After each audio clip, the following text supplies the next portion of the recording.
പള്ളികൾ പണിയണം, ഇതുപോലെയുള്ള കൂദാശകൾ നടത്തണമെന്ന് എവിടെയെങ്കിലും വിശുദ്ധ വേദപുസ്തകത്തിൽ എവിടെയെങ്കിലും പറയുന്നുണ്ട്? ഇതിന് ഇപ്രകാരം ഓരോ ക്രൈസ്തവ സഭകൾ എന്ന് പറയുന്നവർ പലതരത്തിലുള്ള പള്ളികളും പല കാര്യങ്ങളും ചെയ്യുന്നു, പലതരത്തിലുള്ള കൂദാശകൾ അവരുണ്ടാക്കുന്നു. ഇതിന് വിശുദ്ധ വേദപുസ്തകവുമായി എന്തെങ്കിലും ഒരു ബന്ധമുണ്ടോ?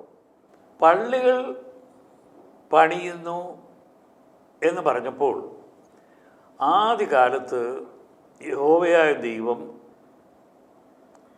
ശലോമോനോട് അവിടെ ഒരു പള്ളി പണിതു എന്ന് പറഞ്ഞു.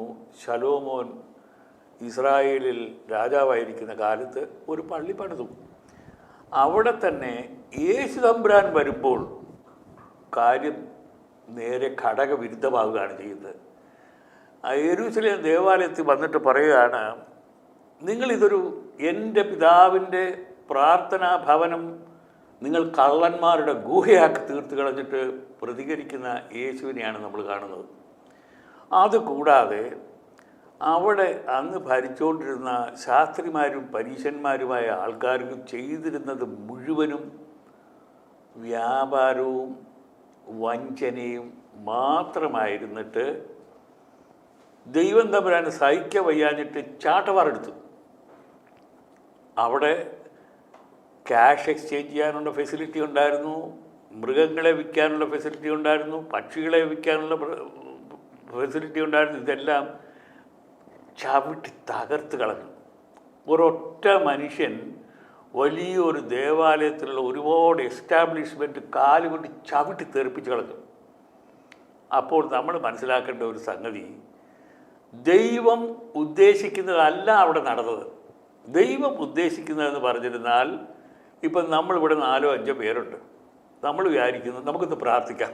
നമ്മൾ പ്രാർത്ഥിക്കുന്ന ഉടനെ ദൈവം അവിടെ വരും. അതൊരു വാഗ്ദത്തമാണ്. 2-3 പേർ എൻ്റെ നാമത്തിൽ എവിടെ കൂടിയാലും ഞാൻ അവരുടെ മുൻപാകെ വരും, അവരെ ഞാൻ അനുഗ്രഹിക്കും, അവരോടുകൂടെ ഞാൻ ഇരിക്കും എന്ന് കർത്താവിൻ്റെ വാഗ്ദത്തമുണ്ട്.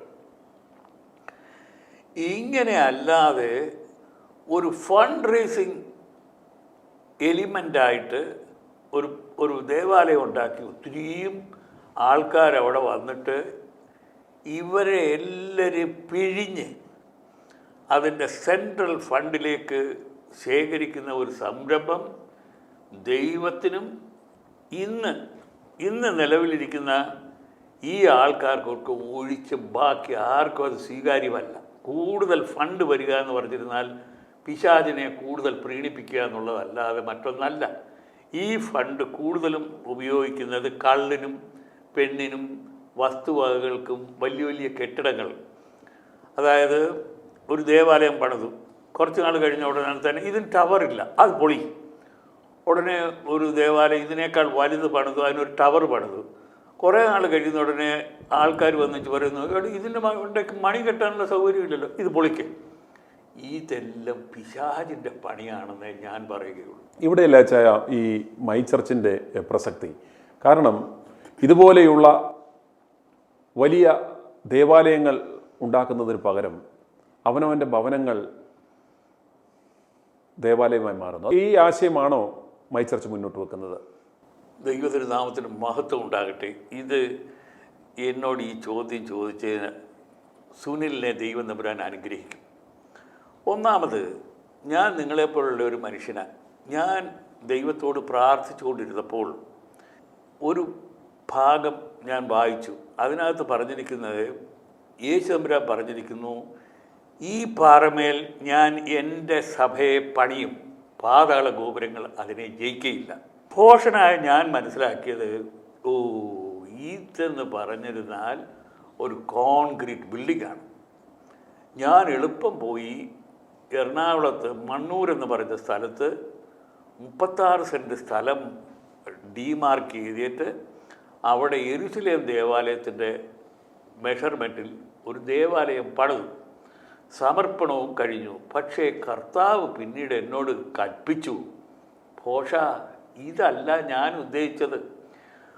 മൈ ചർച്ച് എന്ന് പറഞ്ഞിരുന്നാൽ കോൺക്രീറ്റ് അല്ല.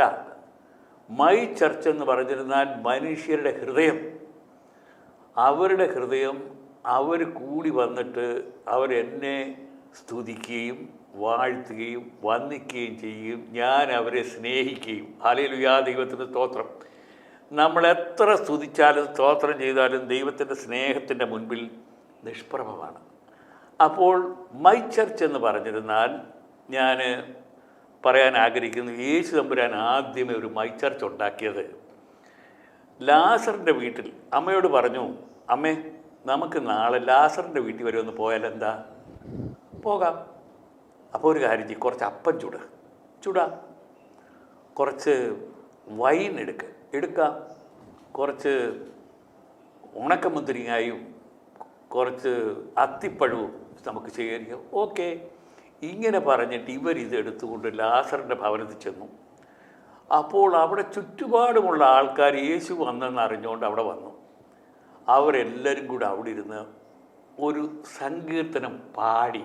സങ്കീർത്തനം എന്ന് പറയുന്നത് ചുമ്മാ വായിക്കാനുള്ളതല്ല, അതേ ഒരു ഫണ്ടമെൻ്റൽ മിസ്റ്റേക്ക് അവർ തെറ്റിച്ച.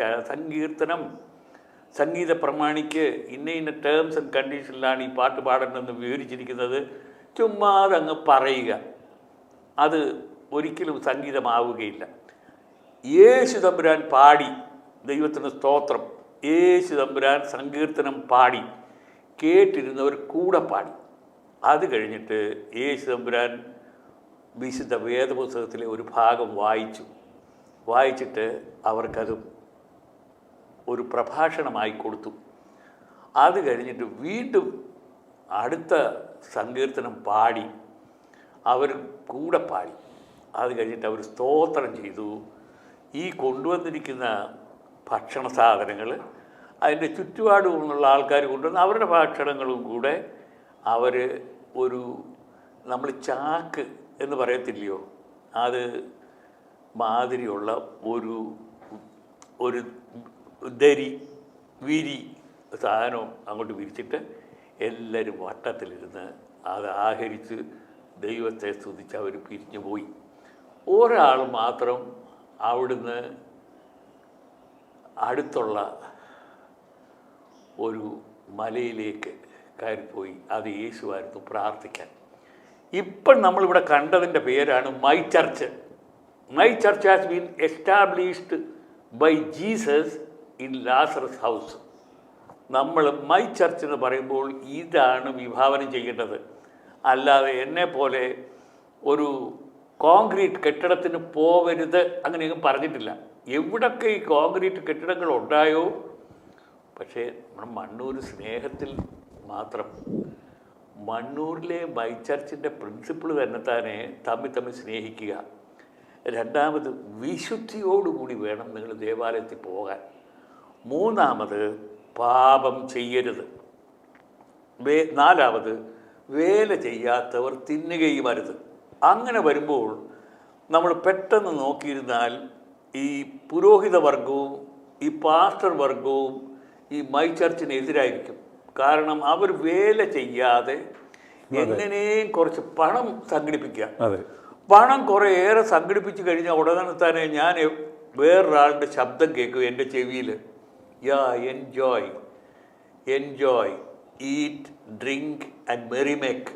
ഇത് പറയുന്ന ആരാ? പിശാച. അതുകൊണ്ട് മൈ ചർച്ച് എന്ന് പറയുന്നത് ഇതിൽ നിന്നും 180 ഡിഗ്രി വ്യത്യാസത്തിലാണ് പ്രവർത്തിക്കുന്നത്. മൈ ചർച്ച് എന്ന് പറഞ്ഞത് ഞാൻ ഈ പറഞ്ഞ പോലെ ലാസറിൻ്റെ വീട്ടിൽ നമ്മൾ കണ്ടതാണ് മൈ ചർച്ച്. അപ്പോൾ ഒരു കാര്യം, നിങ്ങൾ ദൈവത്തിൻ്റെ ആലയമെന്നും ദൈവത്തിൻ്റെ ആത്മാവ് നിങ്ങളുടെ ഉള്ളിൽ വസിക്കുന്നു എന്ന് നിങ്ങൾ അറിയുന്നില്ലയോ?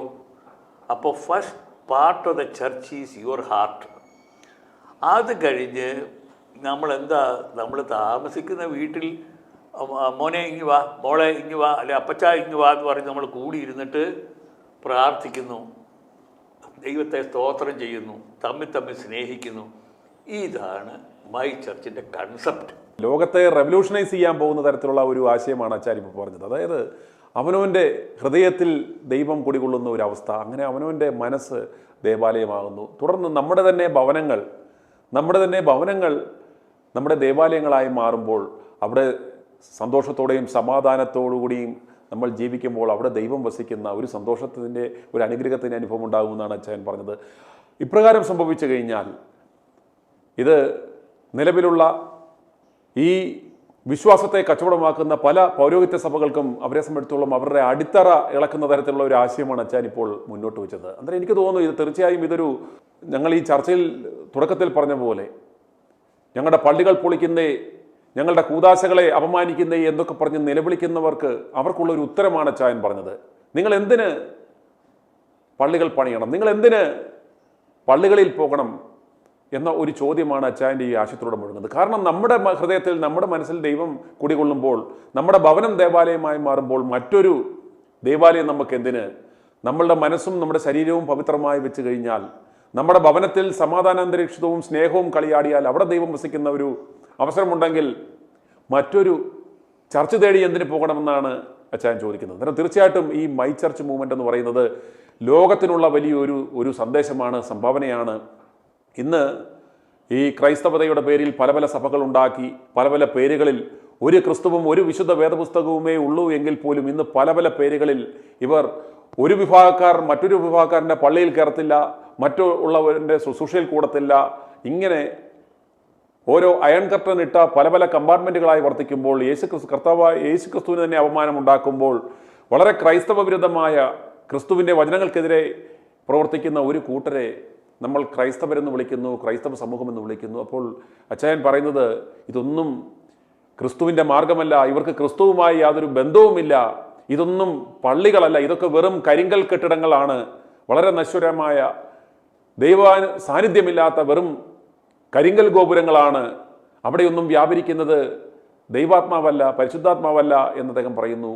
നമ്മുടെ ഉള്ളിൽ പരിശുദ്ധാത്മാവ് വ്യാപരിക്കുന്ന ഒരു അവസരമുണ്ടായാൽ, നമ്മുടെ ഭവനങ്ങൾ ദൈവാലയമായി മാറിക്കഴിഞ്ഞാൽ, ഓരോ വചനങ്ങളെയും പ്രവൃത്തിപഥത്തിലാക്കി കഴിഞ്ഞാൽ, അതാണ് നമുക്ക് നൽകാവുന്ന, ലോകത്തിന് നൽകുന്ന ഏറ്റവും വലിയ സന്ദേശമെന്നാണ് മൈ ചർച്ച് എന്ന ഈ ഒരു ചർച്ചിൻ്റെ സ്ഥാപകനായ എ വി തോമസ് അച്ചായൻ പങ്കുവെക്കുന്നത്. തീർച്ചയായും ഇത്തരം ആശയങ്ങൾ വളരെയേറെ സ്വാഗതം ചെയ്യപ്പെടേണ്ടതാണ്.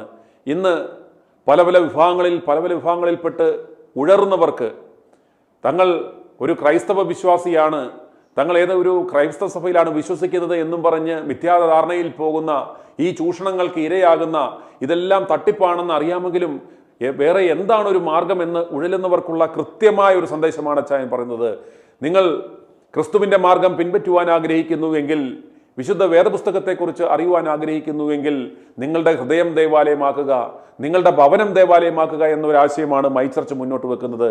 അതിൻ്റെ സാരഥിയായ എ വി തോമസ് അച്ചായൻ ലോകത്തോട് വിളിച്ചു പറയുന്നത് ആ സന്ദേശമാണ്. നിങ്ങളുടെ ഹൃദയത്തിൽ ദൈവം കുടികൊള്ളട്ടെ, നിങ്ങളുടെ ഭവനത്തിൽ ദൈവം കുടികൊള്ളട്ടെ, അതൊരു ആലയമായി മാറട്ടെ.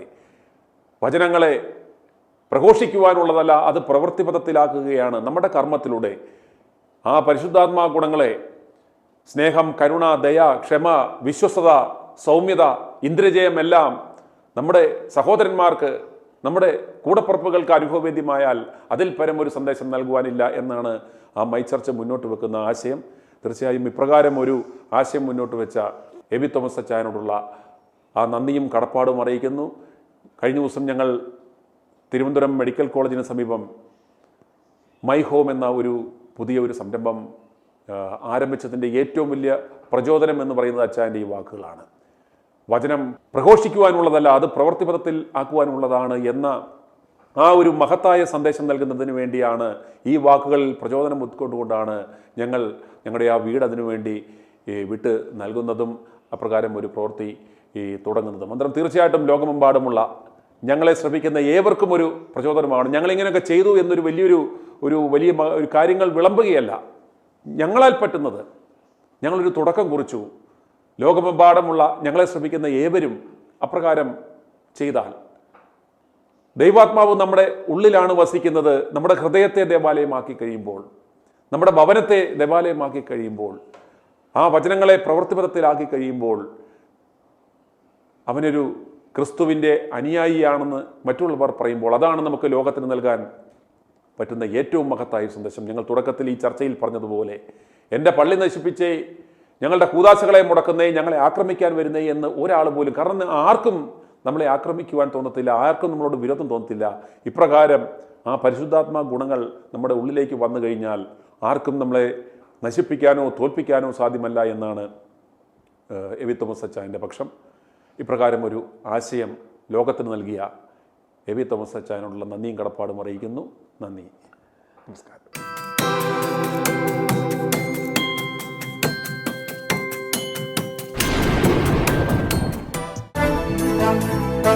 i2i News, an eye for truth. i2i News subscribe ചെയ്തിട്ടില്ലാത്തവർ ഇപ്പോൾ തന്നെ സബ്സ്ക്രൈബ് ചെയ്യുക. നോട്ടിഫിക്കേഷൻ ലഭിക്കുവാൻ ബെൽ ബട്ടണും അമർത്തുക.